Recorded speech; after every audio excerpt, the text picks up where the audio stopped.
안녕하세요. 오늘은 제가 싱가포르에서 아이를 키우는 이야기를 해보려고 하는데요. 싱가포르이 워낙 교육 환경이 좋고 한국 분들이 생각할 때는 교육의 장점들이 워낙 많은 곳이라서 싱가포르로 교육 이민을 오시는 분들도 많고 공립학교에 입학이 불가능할 경우에는 오히려 이 기간을 기다리면서 국제학교를 보내는 분들도 있는 걸로 알고 있어요. 이렇게 교육 환경이 좋다는 싱가포르에 살지만 제가 아이를 국제학교에 보내게 된 사연과 지금까지 제가 느끼고 있는 만족스러운 부분에 대해서 한번 이야기해 볼게요. 저희 아이 같은 경우는 처음 1년간은 로컬 사립 유치원에 보냈어요. 저희도 뭐 나름대로 시설도 꼼꼼하게 보고 선생님들도 이렇게 보고 하면서 신중하게 고른다고 해서 고른 곳이었는데 1년이 지나도록 아이가 유치원 가는 걸 너무 싫어하더라고요. 처음에는 저희는 뭐 영어가 안 통해서 그러나 아니면은 뭐 선생님들이 한국처럼 이렇게 살갑게 대해주지 않아서 그런 게 낯설어서 그러나 뭐 별의별 생각을 다 했었는데 뭐 1년 동안 아침마다 울면서 안 간다고 하니까 이게 너무 스트레스가 되더라고요.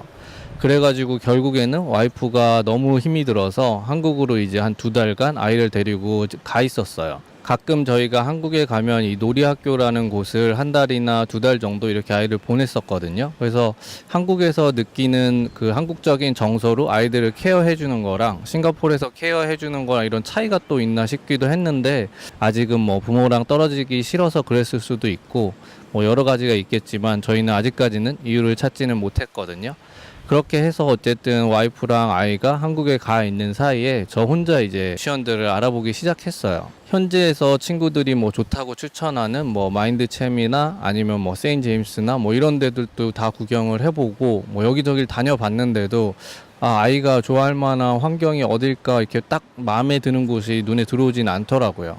그러다가 새롭게 지은 국제학교가 있다 그래서 물론 이제 비용은 부담이 되지만 그래도 뭐 스쿨 투어 정도는 가볼 수 있는 거니까 스쿨 투어를 저 혼자 참석을 하게 됐어요. 이 학교 같은 경우는 호주 국제학교랑 미국 국제학교가 같이 이제 설계를 해서 지어서 2개 학교가 같이 운영을 하고 있고요. 한쪽은 이제 호주 국제학교, 한쪽은 이제 미국 국제학교가 쓰고 있어요. 그렇다 보니까 이제 규모 면에서 전 세계적으로 제일 크다는 이런 뉴스 기사도 이제 찾을 수는 있었거든요. 만 18개월부터 6세까지 아이들만을 위한 이제 유치원으로 새롭게 지어진 건물이었고, 그리고 건물 안에 수영장, 체육관, 그 다음에 교실들도 엄청나게 숫자가 많고, 그래서 아이들이 뭐 드라마 클래스나 뮤직 클래스일 때 옮겨 다니면서 이렇게 수업을 받고 뭐 이럴 수 있는 시스템으로 갖춰져 있더라고요.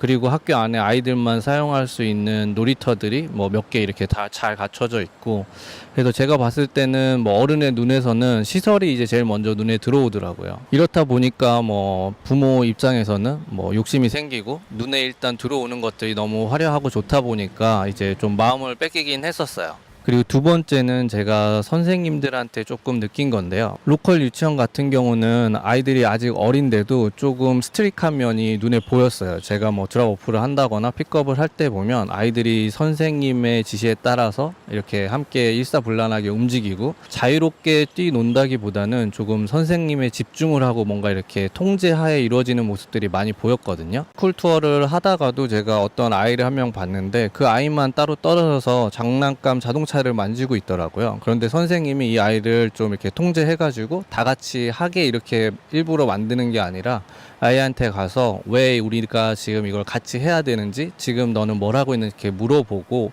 그 다음에 아이 스스로 이쪽으로 올 수 있게, 시간이 지나서 올 수 있게 이렇게 유도를 하더라고요.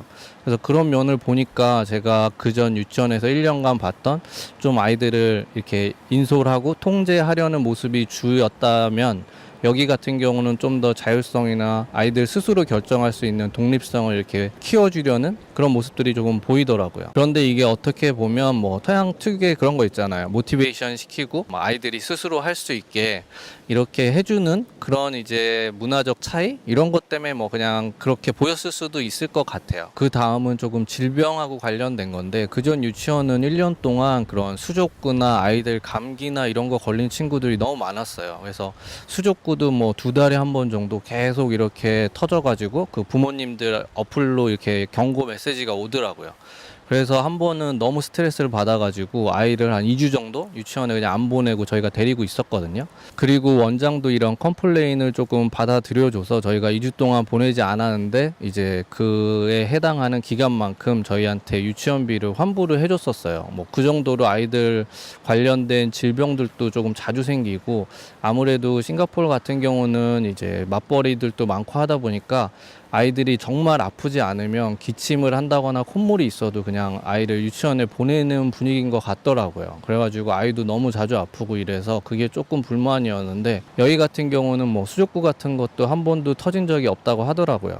왜냐하면 그때 당시에는 제가 스쿨 투어 했을 때가 오픈한 지 한 1년밖에 되지 않았기 때문에 뭐 그랬을 수도 있을 것 같아요. 그런데 제가 이제 아이를 학교에 보내다 보니까 이전 영상에서도 잠깐 얘기를 했지만 훨씬 아이들 건강 관리에 있어서 철저하게 조금 관리 감독하는 것 같더라고요. 그래서 아이가 조금만 이상하고 아니면 조금만 의심이 돼도 오히려 부모님이나 헬퍼들한테 아이를 집으로 데려가라고 이렇게 돌려보내는 이제 시스템이 갖춰져 있어서 아이가 여기 다니면서는 뭐 한 번도 아프다거나 전염병이 돌았다는 이런 노티스를 받은 적이 아직은 한 번도 없거든요. 마지막은 제가 뭐 의도한 건 아니지만 생각보다 한국 사람이 없었어요. 저 같은 경우는 한국 사람이 굳이 많은 환경도 사실 뭐 그렇게 장점이라고는 생각은 하지 않아서 뭐 몰랐는데 입학하고 보니까 한국 분들이 많지는 않더라고요. 제가 지금 다니고 있는 회사도 한국 회사가 아니고, 그다음에 한국과 관련해서 일을 하는 회사도 아니기 때문에 사실 외국 생활을 하고 있지만 한국 분들을 만날 일이 사실 거의 없어요. 그리고 제가 유학 생활이나 이렇게 외국에 살면서 이렇게 전에 듣는 얘기로는 뭐 한국 사람들을 많이 만나서 그렇게 뭐 좋았던 거보다는 안 좋았던 이야기들을 많이 들어서 굳이 그렇게 한국 사람이 많은 환경을 딱히 선호하진 않았어요. 이렇게 이제 제가 스쿨 투어 때 조금 인상적으로 봤던 면들이 있어서 와이프한테도 얘기를 하고, 아이가 이제 한 2달 만에 싱가포르로 다시 돌아와서 학교 몇 군데를 이제 다 같이 트라이얼을 해봤어요. 그런데 뭐 아이가 어느 날 갑자기 여기는 갔다 오더니 자기는 이 학교를 다니겠다 얘기를 하더라고요. 그래서 뭐 저 같은 경우는 뭐 학비가 지원이 되는 것도 아니어서 뭐 경제적인 부분에서 물론 부담이 되지만 일단 아이가 어디라도 간다고 하는 게 그때 당시엔 중요했기 때문에 그냥 보내게 돼가지고 지금까지 이렇게 쭉 보내고 있고요. 물론 조금 전 말씀드렸던 경제적인 부분이나 기타 이제 조금 아쉽거나 우려스러운 부분도 있어요. 싱가포르까지 와서 국제학교를 굳이 보낸다는 거에 대한 이런 단점이나 좀 이런 걱정되는 부분이 있는데, 이런 거는 또 다른 영상에서 한번 기회가 되면 얘기를 해보도록 하겠습니다. 오늘도 영상 봐주셔서 감사하고 다음에 뵙겠습니다. 안녕히 계세요.